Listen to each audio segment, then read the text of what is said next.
me presento, yo soy Rendo, yo soy director de capítulo de Fue Razonable. No pongo cámara porque no tengo una webcam acá, así que utilizo este personaje. Fuimos nominados para los CS Awards y de forma temática vamos a estar subiendo algunos clips a Instagram para poder llenar un poco más ese canal de Instagram, esa red social que es tan maravillosa, a pesar de que nosotros somos principalmente un servidor de Discord.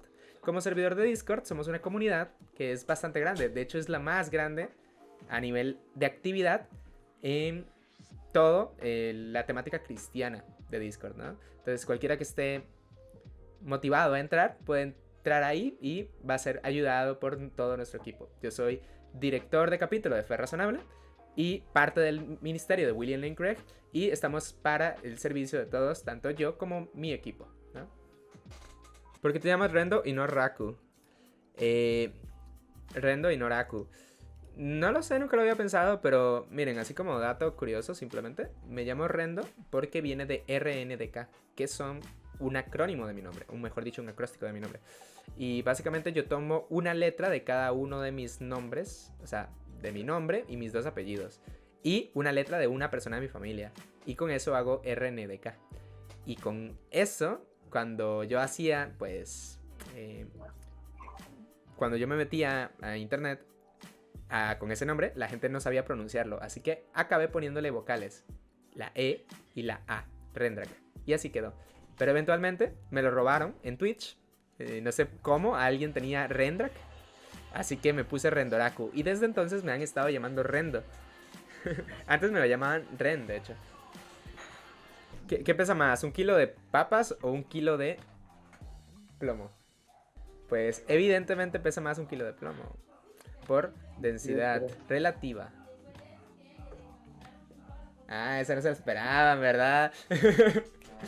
Es que hay dos tipos de peso. El peso por densidad relativa y el peso por densidad gravitacional.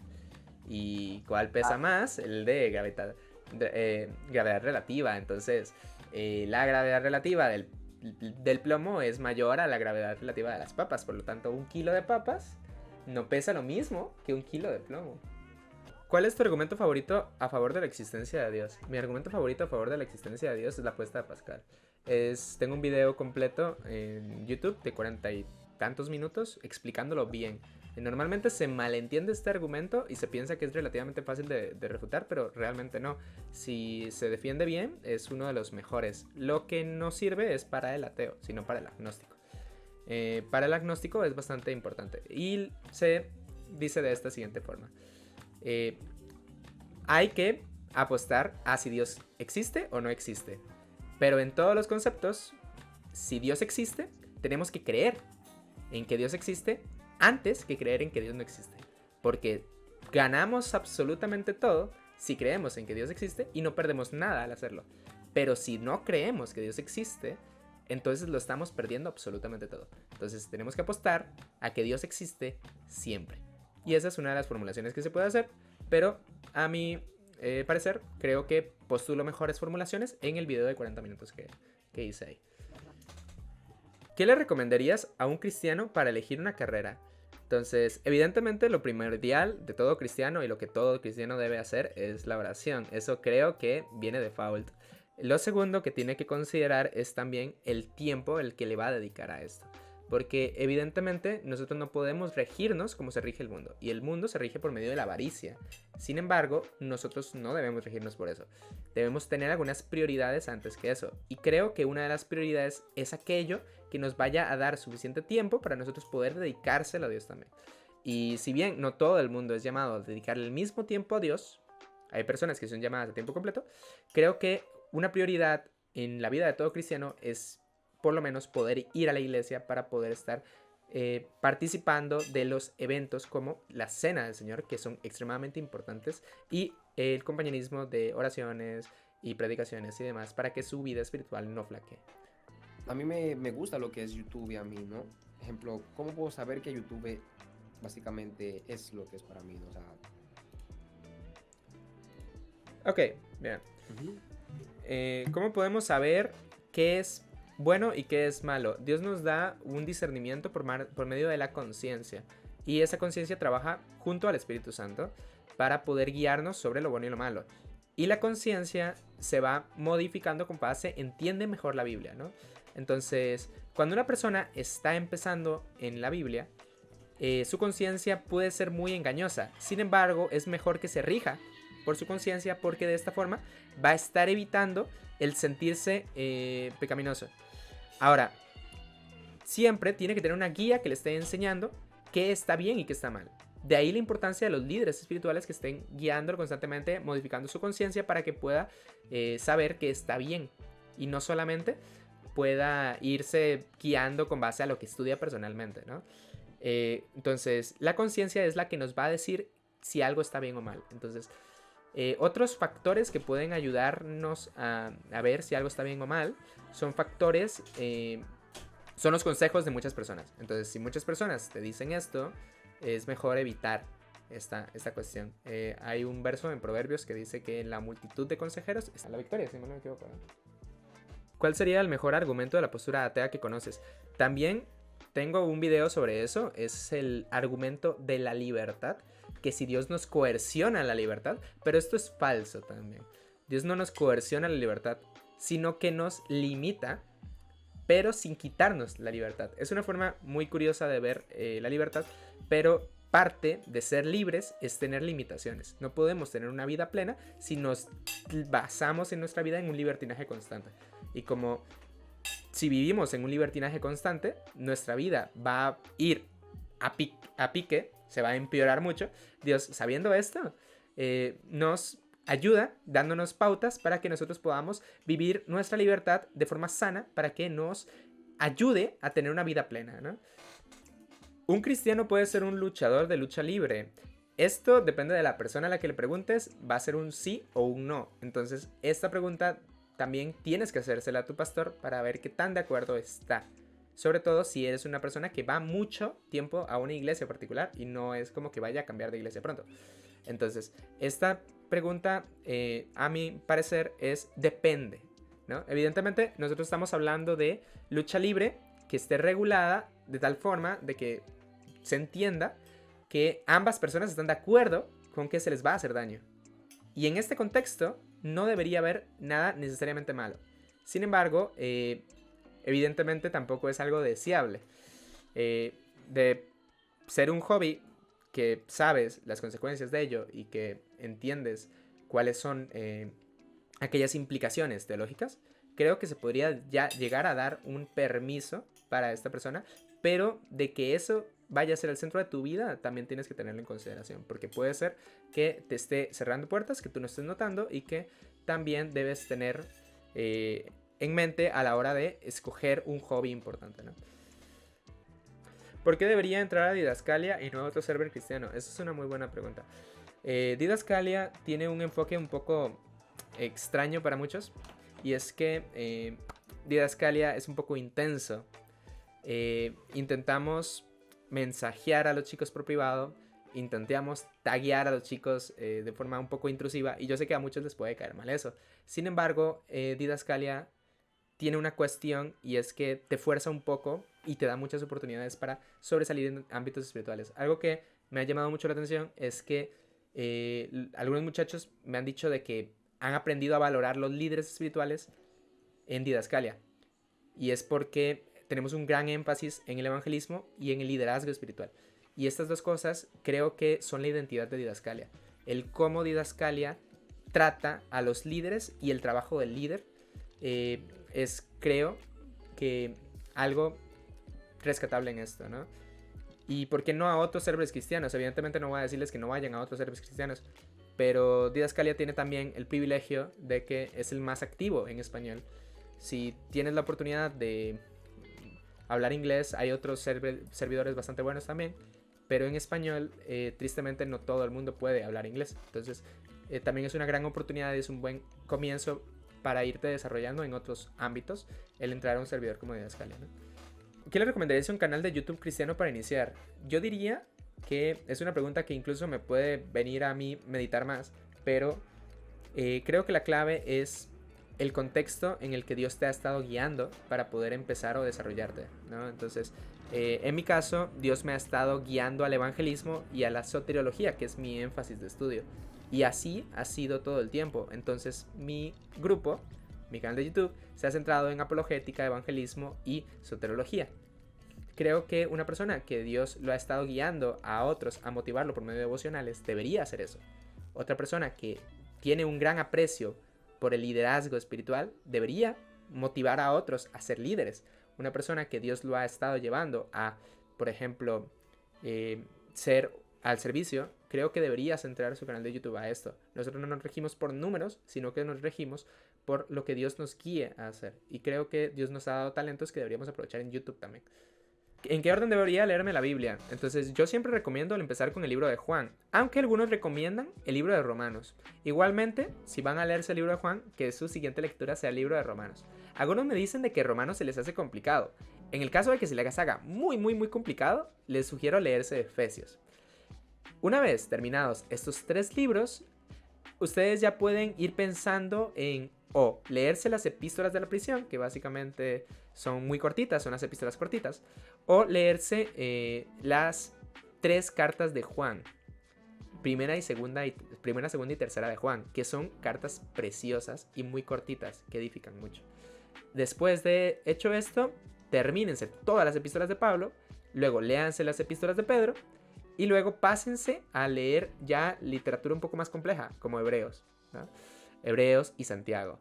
Y una vez terminado el Nuevo Testamento, con excepción de Apocalipsis, porque, bueno, a menos que tengan interés por este libro, pueden pasarse al Antiguo Testamento. Y yo recomiendo siempre leer Esther y Ruth, o leer los libros de Salmos, Proverbios, Eclesiastés o Job, que son libros que normalmente se leen primero.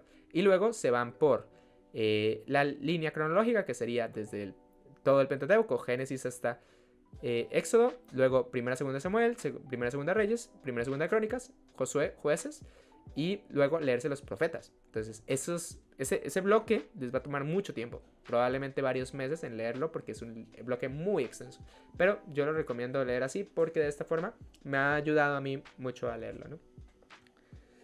¿Cómo podría yo estudiar Apocalipsis? No me refiero a todo el debate escatológico, sino a las enseñanzas principales del texto. Hay 2 escuelas que interpretan Apocalipsis. Ambas requieren de cierto conocimiento previo. La primera escuela es la escuela que interpreta Apocalipsis de una forma meramente simbólica, como viendo ciertos paralelos con el Antiguo Testamento, con algunas referencias a personajes históricos que han pasado en su momento, etcétera, etcétera, etcétera. Y otras que lo ven como algo futuro, algo que va a ocurrir en un futuro. Entonces, depende de la escuela que tú quieras optar. Yo la que recomiendo es, si es una lectura simple, sencillita, yo recomiendo que intenten ir primero por la simbólica, aquella que intenta ver paralelos con el Antiguo Testamento. Entonces, por ejemplo, tú lees el cielo y dice calles de oro, por ejemplo. No estoy seguro si ahí lo dice en Apocalipsis, creo que sí. Y nosotros podemos pensar en calles de oro literales, o podemos intentar encontrar un simbolismo ahí. ¿Y cuál sería el simbolismo? La majestad de Dios. Porque el oro es de un rey, y Dios es un rey, y el cielo es la tierra de un rey, ¿no? Entonces, siempre dependiendo de cómo lo intentes interpretar, va a haber una escuela u otra. No es un libro sencillo, para nada. Pero yo recomiendo, si vas a aventurarte, ya sea que lo hagas con comentarios de alguna persona que sepa un poco de esto, o que lo hagas de esta forma, buscando los simbolismos en el Antiguo Testamento. ¿Cuál fue el mayor reto para iniciar Didascalia? El compromiso de tiempo. Yo soy una persona que en ocasiones tiene mucho tiempo libre y en ocasiones no tiene nada de tiempo libre. Entonces, dependiendo de la semana en la que me encuentre, voy a tener que desgastarme a mí mismo, y evidentemente llega un punto en el que uno no da más. Entonces, cuando te demandan tanto tiempo, hacer los grupos, hacer las preparaciones de los grupos, hacer los talleres, discipular chicos, pues el tiempo es el factor más importante. Pero en la actualidad he encontrado un balance de mi vida normal, mi vida universitaria y mi vida de la iglesia. Entonces creo que más o menos he podido lidiar con las fuerzas de Dios para estas cuestiones, ¿no?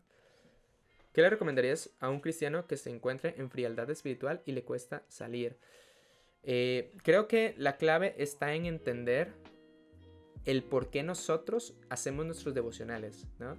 Yo siempre recomiendo hacer un devocional de 3 capítulos diarios y 5 minutos de oración basado en temas. Escoger un tema grande, por ejemplo la familia, y subdividirlo en temas más chiquitos. Por ejemplo, hermanos, primos, sobrinos, tíos, abuelos, etcétera, etcétera, etcétera. Y de esta forma tú puedes orar y sentirte satisfecho y hacer un devocional cortito. Pero las personas tienden a pensar que el devocional es algo para que yo aprenda, algo para que yo medite y aprenda conocimiento técnico. Y esto no es del todo cierto. Si bien es parte de, Dios es el que da el conocimiento y el entendimiento de lo que nosotros leemos. Nosotros no podemos aspirar a algo que quizás Dios no nos quiere dar en este momento, sino que quiere darnos en un futuro. Entonces, nuestra clave es ir con esta intención. Lo hago porque debo hacerlo. Y en el momento que yo me acostumbre a hacerlo, es ahí donde empezaré a mejorar espiritualmente. Pero hasta entonces, que no nos preocupe nada más. Si no estamos aprendiendo, no importa, usted siga. Si no estamos entendiendo lo que estamos leyendo, no importa, usted siga. Acostúmbrese primero y después Dios va a proveer para que usted entienda y pueda ser guiado, ¿no? Otro complemento que es a esta pregunta anterior sobre cómo salir de la frialdad espiritual es también entender el triángulo espiritual. El triángulo espiritual es los devocionales o la lectura bíblica, la oración y la congregación. Si nosotros tenemos dañado este triángulo espiritual, muy probablemente nosotros vayamos a flaquear espiritualmente. La importancia de la congregación básicamente es que nosotros podemos tener un lugar que nos va a estar hincando un poco para nosotros recordarnos de Dios. Todas las semanas, por lo menos una vez, nos vamos a estar recordando de Dios si nosotros nos congregamos. Y la cena del Señor es tan importante y nosotros deberíamos verla tan bien que debería ser un énfasis en nuestra vida. Estar bien para cuando llegue poderla tomar bien. Y este es uno de los pilares. Y los otros dos son la oración y la lectura. Y estos dos pilares son aquellos que nos van a fortalecer en nuestro día entre semana. Aquel que depende, entre comillas, de nosotros, pero que acostumbrarnos a hacernos va a hacer que nuestra vida espiritual mejore mucho. Entonces, siempre recordando este triángulo espiritual. Hay una canción llamada After Dark que al menos en lo que yo he visto no tiene nada de malo, pero la portada de esta y la persona que lo hizo son cuestionables. ¿Sería prudente o no escucharla? Repito, nosotros tenemos una conciencia que nos va a decir hasta qué punto está bien algo o no. Entonces, por lo general, nosotros nos regimos bajo esta conciencia. A veces falla, es cierto, pero si nuestra conciencia nos dice no lo escuche, no lo escuche. Y si nuestra conciencia nos dice escúchalo, ok, o mejor dicho, usted lo escucha y su conciencia está tranquila, pues escúchela. Ahora, esta es una regla general, pero en el caso de que quieran una respuesta como más específica, yo siempre recomiendo evitar aquellas personas que tengan algo que cuestionar. Porque en el momento que nos confronten, nosotros no podremos defender a la persona. Entonces es mejor evitarse esos confrontamientos. Hay muchas muchas canciones muy diferentes y muy variadas, muchas muy geniales, que no tienen estos problemas que podría tener esta que comenta nuestro amigo.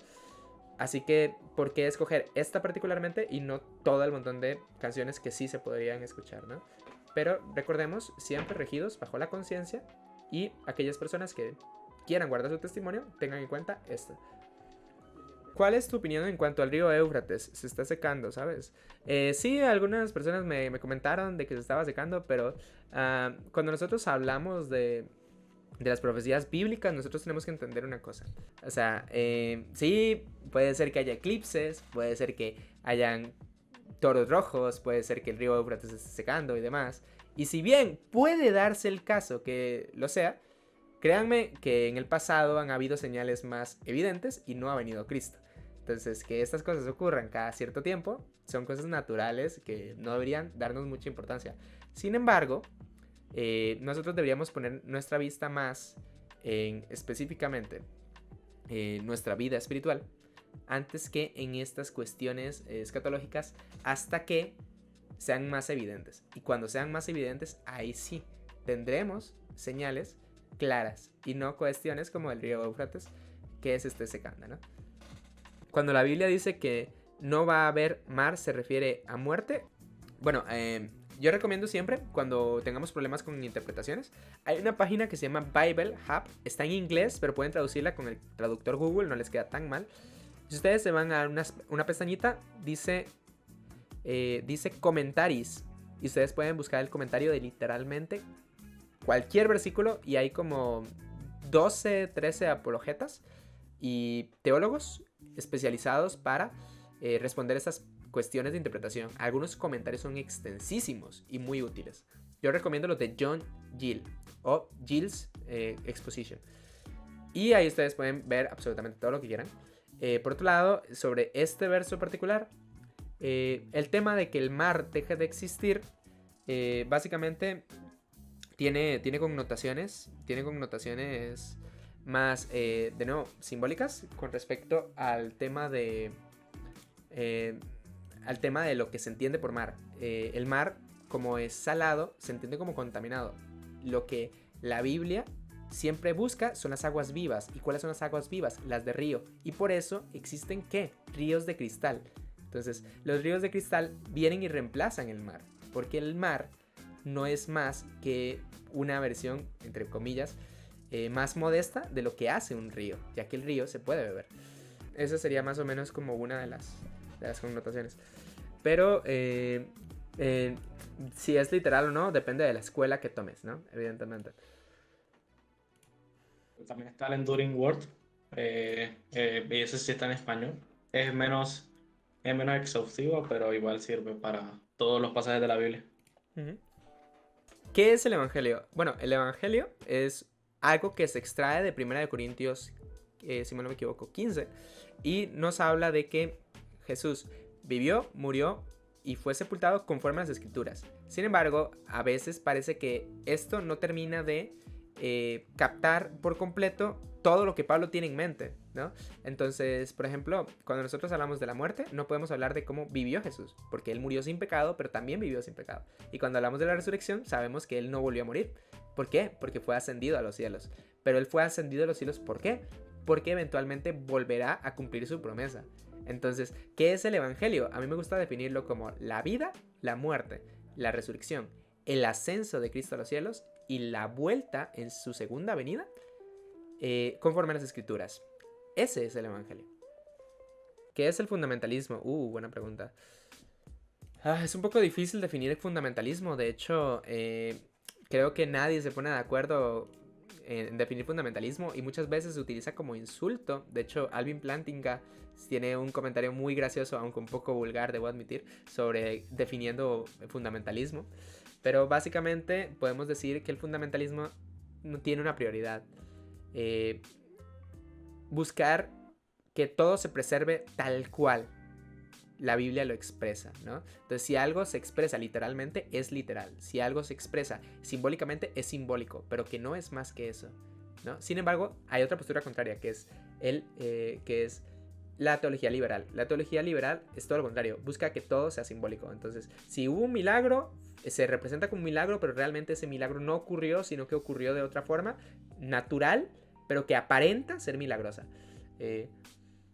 Entonces, siempre están estas dos posturas. Evidentemente, entre el fundamentalismo y la teología liberal, hay que escoger el fundamentalismo. De hecho, la teología liberal se autocontradice a sí misma, es autocontradictoria.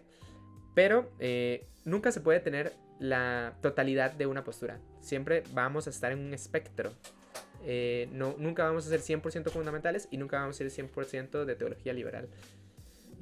Siempre vamos a intentar como mantenernos como un 90% fundamental, un 10% teología liberal y demás. O sea, eso sería como más o menos lo que es el fundamentalismo. Sabemos que Dios permite el mal físico como una herida, pero ¿por qué permite que tengamos daños psicológicos si esto afecta nuestra relación con Dios? Muchas veces pensamos de que el estar mal espiritualmente es algo intrínsecamente malo, pero no. Tenemos varios versos donde el mismo David se expresa ante Dios de una forma donde él se siente súper mal, pero él glorifica a Dios en su mal. Hay otros versos que son un poco más polémicos, como Jeremías 20 o Salmo 88, que solamente se expresan de que están mal. Nunca glorifican a Dios dentro del texto. De hecho, Jeremías 20, ustedes lo pueden leer en la versión NTV, de hecho, se queda un poco más claro. Dice, Dios, tú me engañaste, ¿no? Y nosotros nos quedamos pensando, ¿Dios puede engañar? Claramente no.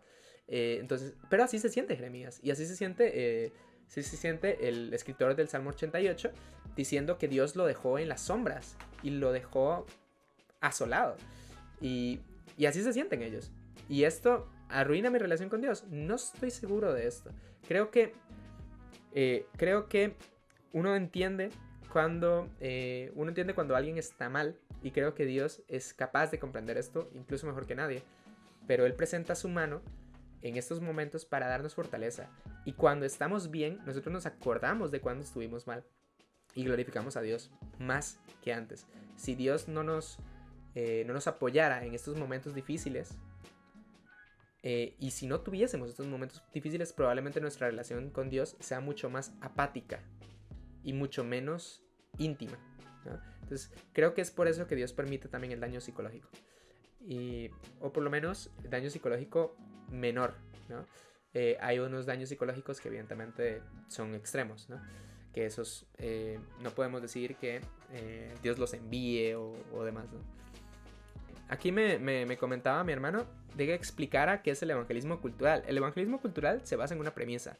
Lo mismo que hizo el apóstol Pablo cuando se subió a una piedra y dijo: el Dios que ustedes adoran es el Dios verdadero, ¿no? Aunque ellos no lo sabían, estaban adorando al Dios verdadero. Más o menos es lo mismo. Es encontrar en la cultura atea cosas que son 100% cristianas y hacérselas notar a la persona. Entonces, si un personaje está inspirado en Jesús, aun si la serie es atea, nosotros decirle: oye, a ti te encanta un personaje que está inspirado en Jesús. A pesar de que nosotros no estamos de acuerdo con la serie, a pesar de que no avalamos la serie, a pesar de que no estamos dispuestos a ver esa serie, saber que ese personaje está inspirado en Jesús. Y decirle: hey, ¿a ti te encanta ese personaje? Pues sin saberlo, te gusta un personaje que está inspirado en Jesús. Hacérselo notar. Esa es la clave del evangelismo cultural. Hacer exactamente lo mismo que hizo el apóstol Pablo. ¿Y cómo se puede hacer esto? Bueno, yo tengo una lista enorme de ejemplos en el canal de YouTube. Pero, incluso me lo pueden preguntar en el Discord.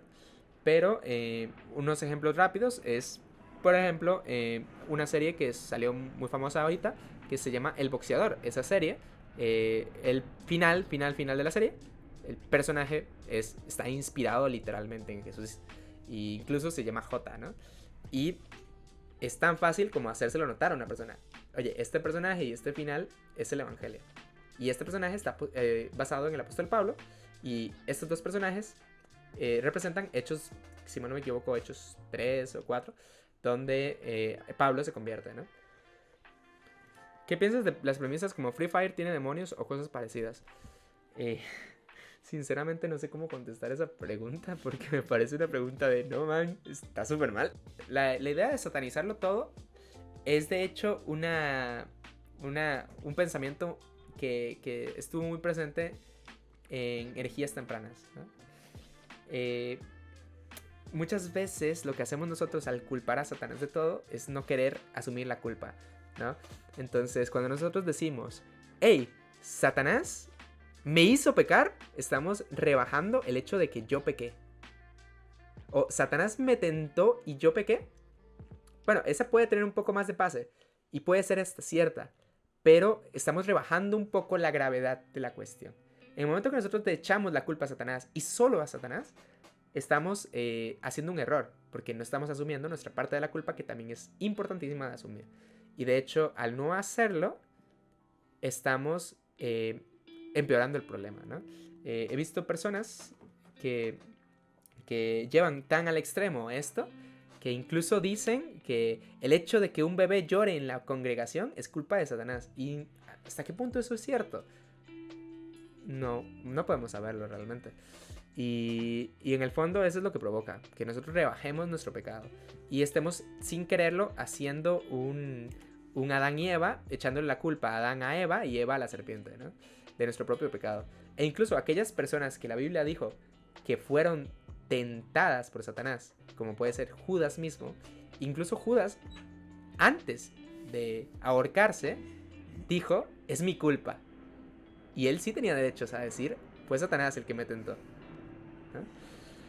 Y él asumió su culpa. Entonces, no podemos echarle la culpa a los demonios y a Satanás de todo lo malo que nosotros causamos, ¿no?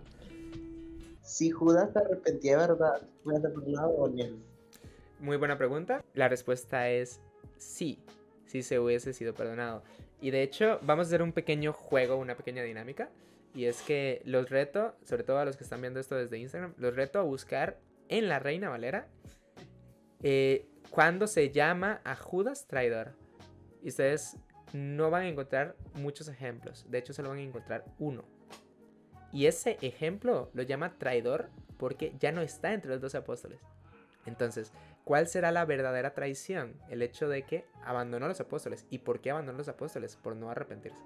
Y esa es la verdadera traición que Judas cometió. Y es el motivo por el cual uno podría llamar a Judas un traidor en el sentido amplio de la palabra. Porque traicionó a los 12 discípulos entregando a Jesús. Pero sí, la respuesta de Kemis es un sí. Si él se hubiese arrepentido, Dios es justo y fiel para perdonarlo, ¿no? Y probablemente haya pasado algo similar a lo que hizo Pablo. Tema no se arrepintió, sino que se ahorcó y ya ahí quedó. ¿De qué tratan los deuterocanónicos? Buena pregunta. Los deuterocanónicos son libros que los protestantes llaman apócrifos. Son 7 libros que la Biblia católica tiene, pero no la tiene la Biblia protestante. ¿Y por qué no los tiene? Por temas históricos, pero básicamente una cuestión. Y es que los protestantes consideran que los hebreos o los israelitas tienen derecho a escoger el canon por el cual se van a regir el Antiguo Testamento. Los católicos consideran que la iglesia tiene el derecho de escoger tanto el Nuevo como el Antiguo Testamento. Entonces, de ahí la principal diferencia. Hay otros motivos, pero para simplificar todo el debate, que es extensísimo, vamos a dejarlo ahí. Y la cuestión es que los deuterocanónicos son 7 libros que pueden buscar en cualquier lista. O sea, por ejemplo, buscan deuterocanónicos lista y les va a salir. Pero en resumen, son libros que fueron escritos en el periodo post-Malaquías y antes de Mateo. En esos 400 años de silencio. Y en ese periodo no habían profetas. Entonces, en ese periodo se escriben algunas historias que intentan como recordar algunos sucesos del pasado. Entonces, muchos de estos libros van a intentar justo esto: recordar o reescribir algunas historias. Entonces, Eclesiástico, por ejemplo, tiene un apartado desde el capítulo 41 en adelante, donde empieza a analizar quién era Adán, quién era Salomón, quién era el rey David, quién era, Onam, por ejemplo. El libro de sabiduría va a tener unos capítulos que va a decir, y Adán y Eva fueron sabios por esto. Y no sé, Abraham fue sabio por esto, ¿verdad? Entonces, son libros que intentan recordar mucho el pasado. Macabeos también. Macabeos dice algo así como, así como Sansón, o así como este personaje, o así como Onam y demás. Eso es probablemente lo que más se va a notar en los deuterocanónicos. ¿Y por qué? Es porque quieren recordarle a un pueblo que está sin profetas quiénes son los antiguos, ¿no? Si soy cristiano y soy youtuber, pero no sobre el cristianismo, sino de videojuegos, está mal. De nuevo, usamos la regla de la conciencia. La conciencia nos va a regir conforme ella evoluciona y conforme nos van guiando líderes espirituales, si algo está bien o mal. Entonces, si tu conciencia te dice no lo hagas, no lo hagas, aun si está, entre comillas, bien. No podemos ir en contra de nuestra conciencia porque eso sería, e incluso a llegar al punto de pecaminoso. Evidentemente, la conciencia se va a ir modificando conforme conozcamos a Dios.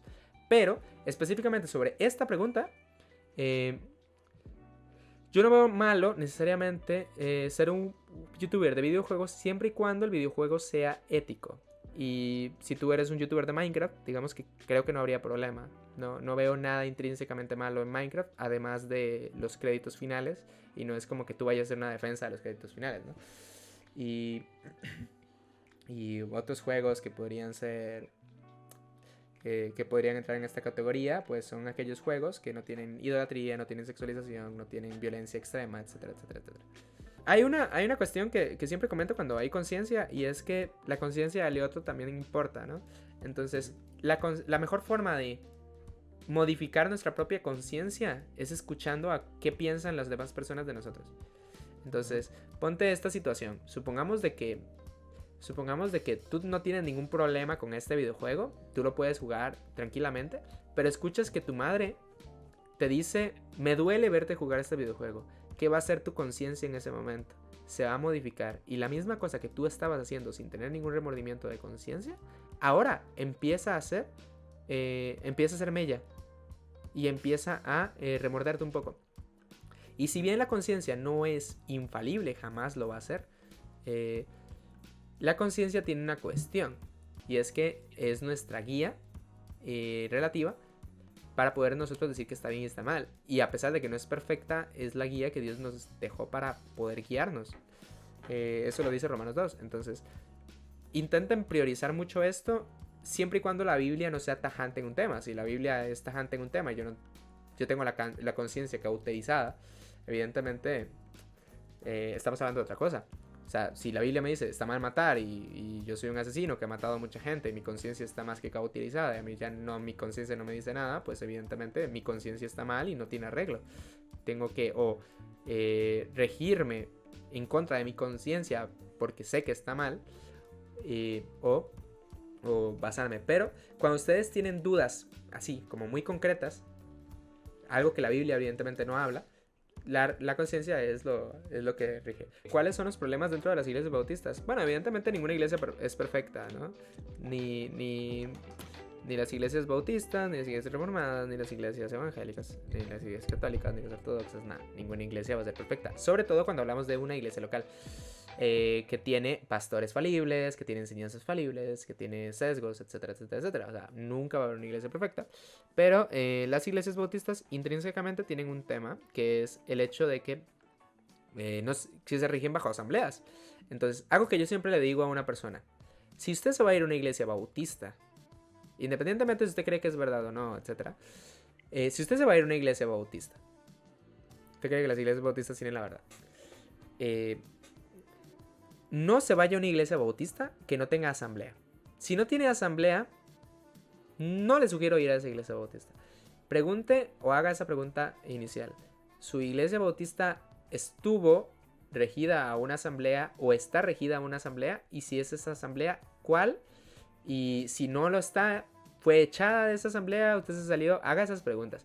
Si no está en una asamblea, no recomiendo que se vayan a esa iglesia bautista, porque muy probablemente es porque tiene alguna enseñanza que sea muy cuestionable y que no quieran mostrársela a nadie más. Y ese es un problema que tienen las iglesias bautistas y que evidentemente hay que medir. Un ejemplo son algunas iglesias en España que empezaron a aceptar pastoras, ¿no? Y a pesar de que algunas de ellas están en asambleas, una norma en las iglesias bautistas es que son fundamentales. Y si no son fundamentales, o sea, si son fundamentales, no van a tener pastores. Entonces, y hay algo intrínsecamente malo en que hayan pastoras. Eso ya es otro tema de debate, pero algo que sí sabemos es que las iglesias bautistas históricamente nunca han defendido este tema. Y si defienden estos temas, es posible que tengan alguna teología liberal que esté envenenando de cierta forma a esa iglesia y que no sabemos qué le va a pasar en el futuro. ¿Por qué no pueden haber pastoras en las iglesias bautistas? Bueno, ya ahora sí, Brooks sacó el tema. Creemos que no hay pastoras principalmente porque nosotros vemos en la Biblia roles establecidos. Principalmente el típico versículo que se cita como calle la mujer dentro de la congregación y tengo prohibido que enseñe. Ese versículo, si bien habla de gnosticismo y muchas cuestiones, su principal implicación es específicamente esto: no deben haber pastoras en la iglesia.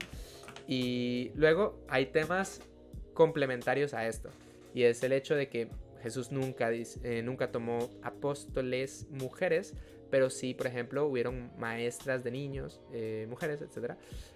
Hay versos donde nosotros podemos extraer que de hecho las mujeres en la historia de la iglesia fueron las encargadas de que enseñasen a estos niños. Entonces, por lo general, esta regla se mantiene, ¿no? Un pastor casado que apoya a su esposo en la cuestión, y una maestra de niños casada que es apoyada por su esposo en la cuestión de enseñar niños, ¿no? Esa siempre ha sido como la norma, y es porque tenemos versículos para ver que en la iglesia primitiva estos roles estuvieron bien establecidos. Y de hecho, ya si Si te vas a un ámbito más católico o reformado, puedes incluso notarlo más. Porque la tradición implica justo esto. Nunca han habido mujeres en los puestos de obispo. De ahí que los católicos romanos nunca hayan tenido papas mujeres, a excepción de una cuestión ahí que es medio rara y demás, ¿no? ¿Crees que hay profetas o pueden haber profetas? Como en el Antiguo Testamento. Sí, pero hay que definir qué es un profeta. Primera de Corintios, si no me equivoco, es el 14. Tiene un verso, creo que es por ahí del 7, no estoy muy seguro de esto, que dice cuál es la función de los profetas.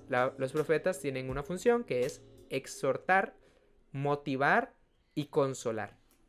Y esta función no implica nada que ver con profecías. Entonces, si nosotros definimos profeta como aquel que tiene la función de exhortar, consolar y se me fue el otro que dije, pero si tiene estas tres funciones, entonces es profeta. En esta definición. Pero si hablamos de profeta en la definición de ver el futuro, no creo que existan. ¿Y por qué? Por temas que, de nuevo, podría explicarles si alguno necesita un poco más privado. Pero básicamente las interpretaciones del mismo 1 de Corintios 14. El mismo 1 de Corintios 14 y 1 de Corintios 13. Anhelen, los dones de profecía cesarán, las lenguas cesarán, pero cuando llegue lo perfecto, ¿no? Y cuando llegó lo perfecto, para mí es un tema que a día de hoy en Occidente está cumplido y que lo perfecto ha llegado y por lo tanto la profecía debió haber cesado hace mucho tiempo y por lo tanto también la labor de los profetas en este sentido. ¿Crees que los cristianos empezaron a ser odiados por la época cuando decían que X cosa o X otra cosa es mala? De hecho, es en la actualidad donde son odiados por hacer ese tipo de cosas. Pero ellos fueron odiados en el principio por su enseñanza sobre Dios, no tanto por su moral, porque de hecho su moral siempre ha sido como muy bien vista. O sea, siempre se ha dicho que los cristianos tenían como una moral muy, muy buena porque se juntaban a dar acciones de gracias, se juntaban a hacer el bien, a dar comida a los pobres. Entonces siempre fueron muy bien vistos en el sentido moral. Ahora, evidentemente, cuando hablamos de que ellos prohibían la fornicación y demás, estos son otros temas. Pero se les perseguía más por un tema de sus creencias sobre Dios y el no someterse a Roma que específicamente por su moral, ¿no?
Si Dios existe, ¿por qué ella no me ama? No voy a responder eso, ¿ok? Cosas serias, mano.